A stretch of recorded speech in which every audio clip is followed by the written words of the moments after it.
वंदे वाणी विनायकम। नमस्कार मित्रों, आज सावन की पहली सोमवारी।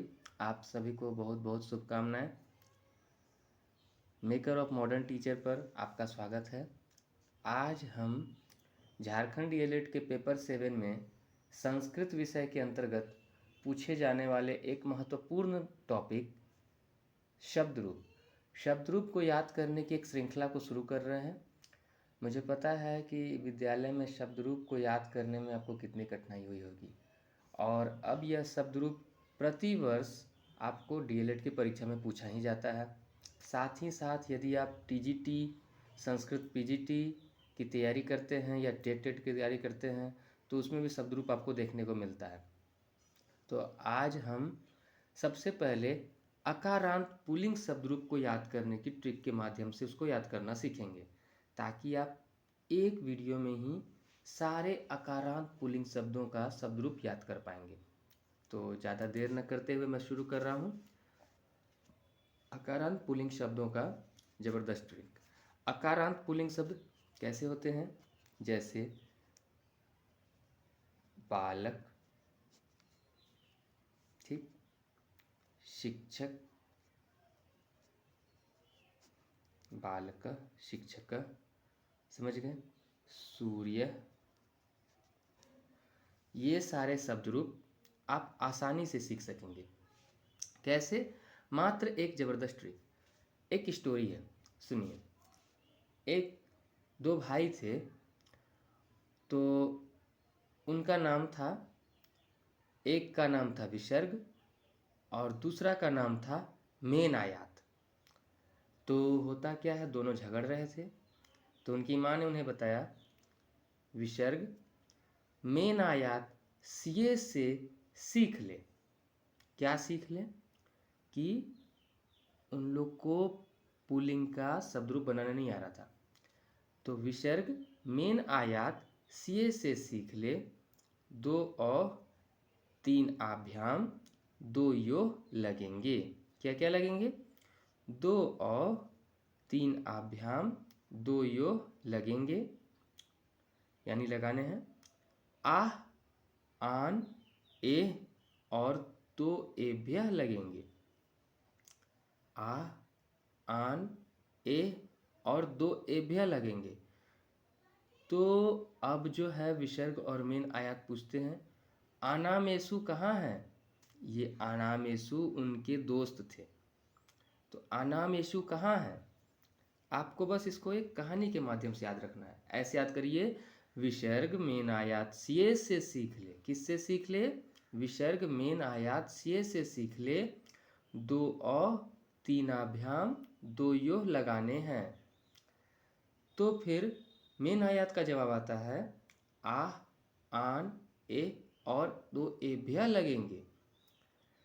तब पहला वाला पूछता है कि आनामेशु कहाँ है, जो कि उनके मित्र थे। देखिए, मानता हूँ कि ये ट्रिक थोड़ा सा आपको अटपटा लग रहा है, लेकिन एक दो बार आप पढ़िएगा तो इसको आपको समझ में आ जाएगा कि विसर्ग मेन आयात सीए से सीख ले, 2 अ 3 आभ्याम 2 योह लगाने हैं। आह, आन, ए और 2 एभ्य लगेंगे। आनामेशु कहाँ है? तो जब हम इसे बनाना सीखते हैं तो किस प्रकार से करेंगे, तो बताता हूँ। देखिए, अभी जब है, मैंने पहला लाइन आपके सामने लिखा है कि विसर्ग मेन आयात सीए से सीख ले। तो ये जो लाइन है ना, इसको बनाते समय आप ध्यान दीजिएगा, ये पहली लाइन आपको एक वचन के लिए है, यानी कि एक वचन में जो आपको लिखना पड़ता है प्रथमा विभक्ति से लेकर के सप्तमी विभक्ति तक, उसका ये फॉर्मेट है। कैसे है? इससे सीख ले को हटा दीजिए, विसर्ग मेन आयात सीए से सीख ले। इस लाइन को याद रखें, विसर्ग मेन आयात सीए से सीख ले। विसर्ग का मतलब क्या हो गया? 2 डॉट। मेन जो है ये मिलके बना है म जोड़ एन, ठीक। आयात किससे किससे मिलकर के बना है? आय जोड़ आत, ठीक है। और ये किससे किससे मिलके बना है? स्य जोड़ ए, दिख रहा है। अब देखिए इसका प्रयोग किस प्रकार होगा।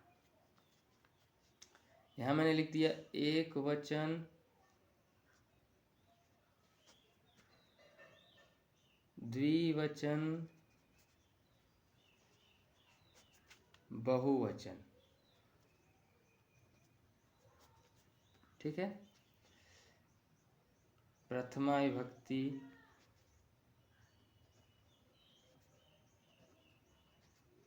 प्रथमा, द्वितीया, तृतीया, चतुर्थी, पंचमी, षष्ठी, सप्तमी, संबोधन। तो ध्यान देकर के देखिएगा, यदि आपके सामने किसी भी शब्द का शब्द रूप बनाना हो, जैसे कि मान लीजिए मैंने ले लिया बालकः, ठीक है, बालकः, उसमें एक वचन के लिए आपको मैंने याद करवाया विसर्ग मेन आयात सीए से सीख ले। तो अब हम बैठाते हैं विसर्ग, यानी कि बालकः, बालक में लग गया विसर्ग। मेन आयात, बालक लिखे और बालक में लगा दिए म, बालकम। अब एन लगाना है, यानी बालकेन आय, बाल काय। अब हमने बालक लिखा पंचमी में और उसमें देखिए आत है तो बालकात, आगे क्या है स्य है तो बालक लिखा और उसमें स्य लगा दिया, आगे क्या लगा हुआ है ए लगा हुआ है तो बालक लिखा और उसमें ए लगा दिए। संबोधन का तो टेंशन नहीं लेना है, उसको छोड़ दीजिए, उससे कोई विभक्ति बनता नहीं है। लेकिन अगर उसको लिखना है तो उसको मात्र प्रथमा विभक्ति को उतार देते हैं। ये हमने देखा कि विसर्ग मेन आयात सीए से सीख ले, बिना याद करे आपने इसको पूरा एक वचन का फॉर्मेट भर दिया।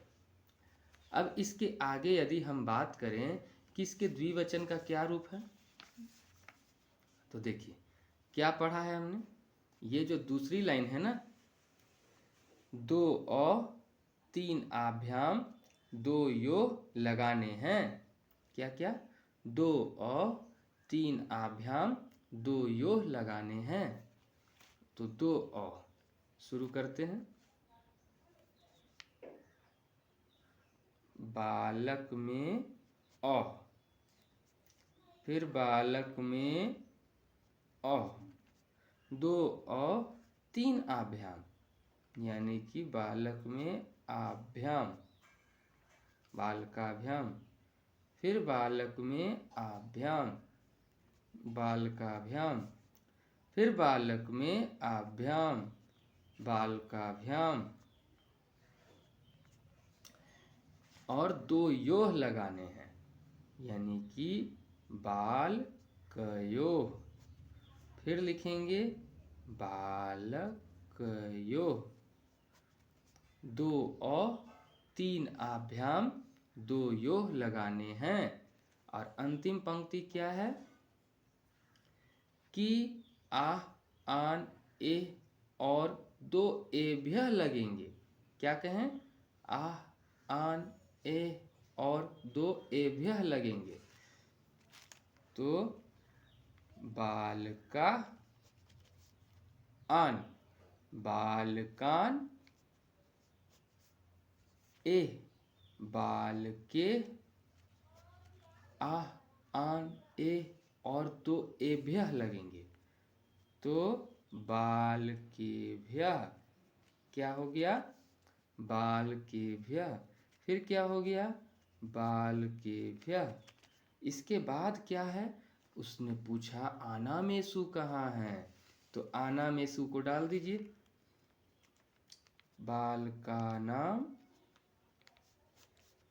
बालकेषु। और अंतिम होता है जो आपका, वो तो प्रथमा विभक्ति ही आता है कि हे बालक, हे बालकौ और हे बालका। तो इस प्रकार से आप देखते हैं कि यदि आप इस बॉक्स को याद रख लेते हैं, विसर्ग मेन आयात सिए से सीख ले, ये हो गया एक वचन। क्या हो गया? एक वचन। दो और तीन आभ्याम दो योह लगाने हैं, ये हो गया द्विवचन। क्या हो गया? द्विवचन। आह, आन, एह और दो एभ्य लगेंगे तो पूछा जाता है आनामेषु कहाँ है, तो ये दोनों मिलाकर के हो गए बहुवचन। ठीक है, उम्मीद है आपको समझ में आया होगा। और इसका प्रयोग हम कहाँ कहाँ कर सकते हैं, तो मैं आपको बता दे रहा हूँ। इसका प्रयोग हो जाएगा रामः में, बालः में, बालकः में, शिक्षकः में, सूर्यः में। ठीक है, तो अश्वः,